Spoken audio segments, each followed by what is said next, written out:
Ito na mga kabasketball, Gilas Pilipinas kontra sa Jordan. Gaano nga ba kalaki yung tsansa nating manalo? Dwight Ramos at Coach Tim Cone, napakalaki ng tiwala sa magagawa ni Kai Sotto at Gilas Pilipinas.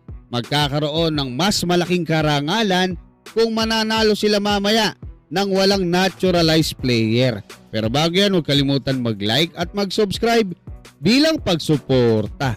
Ngayong araw mga kabasketball, August 28, Biyernes alas 8:30 ng gabi sa MOA Arena ay magaganap na ang pinaka-inaabangang bakbakan ng mga Pinoy basketball fans sa pagitan ng ating Gilas Pilipinas laban sa koponan ng Jordan.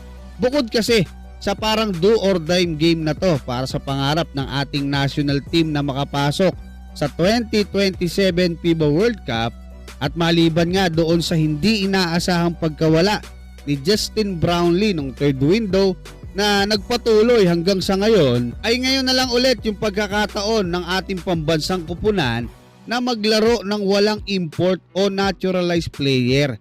So puro may dugong Pinoy lang mga kabasketball yung maglalaro mamaya, na masasabi ko na may malaking tsansa pang manalo ito ang ating pambansang koponan. Ayon sa kasaysayan, 2010 pa o 16 na taon nang hindi nawawalan ng import o naturalized player ang ating Gilas Pilipinas, dahil na rin siguro sa paniniwalang mahihirapan tayong manalo kapag tayo-tayo lang. Pero kapag naipanalo ng ating Gilas Pilipinas yung laban nila mamaya kontra sa Jordan at maging doon sa August 30 kontra sa Iran, ay hindi malabong sa mga susunod na pagkakataon ay maisipan na ng SBP na wag nang maglagay ng naturalized player, lalo na sa mga pagkakataong masasabi natin na kaya naman talaga nating manalo nang wala nito. Malaking tulong yung pagdami ng mga Pinoy ballers natin na naglalaro sa international para mas tumaas yung level ng ating pambansang koponan, at hindi malabong sa malapit na hinaharap mga kabasketball. Taas noon nating masasabi kanino man na kaya na nating makipagsabayan sa mundo ng basketball nang hindi humihingi ng tulong sa mga banyaga na mas makapagbibigay sa atin ng mas mataas na karangalan. Sa katunayan, isa sa mga dahilan na nakikita ni Coach Tim Cone at Dwight Ramos kung bakit nasasabi nila na kaya nating manalo kontra sa Jordan at Iran ay ang muling paglalaro sa Gilas Pilipinas ng ating pambatong si Kai Sotto. Isang 7'3" big man na nakapaglaro na sa Japan B-League, sa NBL Australia, sa NBA Summer League, at naka-experience na rin manalo sa isang NBA team sa isang tune-up game na magbibigay ng malaking problema sa mga makakalaban natin.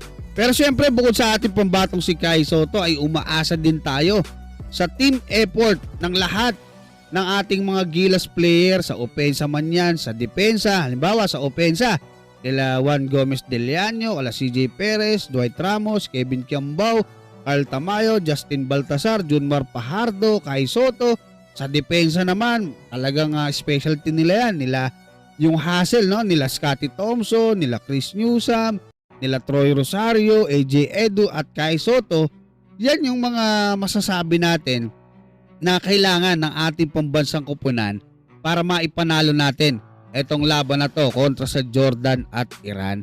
At doon naman po sa nagtatanong kung gaano nga ba kalaki yung tsansa ng ating Gilas Pilipinas na manalo kontra sa Jordan, ang masasabi ko po ay magdedepende yan sa performance ng ating Gilas Pilipinas.